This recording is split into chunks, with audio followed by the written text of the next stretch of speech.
From California, Mr. Panetta. Thank you, Mr. Chairman.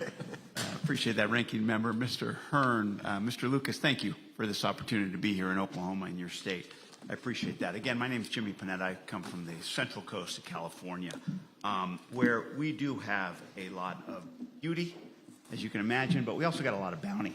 Agriculture is my #1 industry in that area. In fact, with redistricting, I actually gained the largest cattlemen's association in California in northern San Luis Obispo County. And then, of course, we have our specialty crops. So I am hearing a lot of the same concerns today that I hear in my district, obviously, especially when it comes to water and workers. Now, I got to say, we don't hear much about oil and gas in my district. And when it comes to regulations, let me just tell you, the people in agriculture in my state would think of Oklahoma as Disneyland.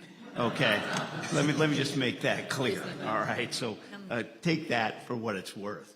Now, obviously, when it comes to the two issues that I hear most about from my ag people, water and workers, technology's playing a big part in that. Obviously, with water, we're seeing that when it comes to recycling and recharge and even desal to a certain extent. And when it comes to workers, it's obviously trying to replace not labor, but the lack of labor. Now, be it COVID or pre-COVID, that's always been the #1 issue, especially with my specialty crops, and how difficult it is to replace the human discernment when it comes to actually bending over, looking at a strawberry plant and deciding what is an aesthetically pleasing, safe, ripe, and clean strawberry, and then actually taking the time and technology to pack it in a clamshell. Technology is just not there. So you need humans to do that type of work, especially right now. Maybe one day we'll get there, but not right now. Now, fortunately, we have people who are willing to come to this country and do that type of work. So let me tell you, no American is doing that type of work. We're just not doing it. And therefore, we need the same people that have come throughout the history of this country to come here, to contribute here, to work here, and to ensure that basically we continue to go forward and be that #1 agriculture, not just state of California, but #1 agriculture producing nation in the world. And so obviously it's this reliance on foreign workers to do that type of tough work is what it's come down to.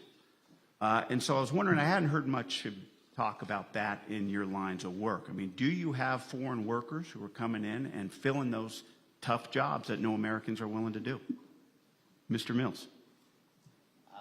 We do, and of course I see more of it in the construction industry around me, and I actually have a friend that runs he's construction and he does lawn care and things like that, and he has mainly Mexican workers, but they all come in legally and send money home and whatever, but personally I think that we need to bring more immigrant workers in.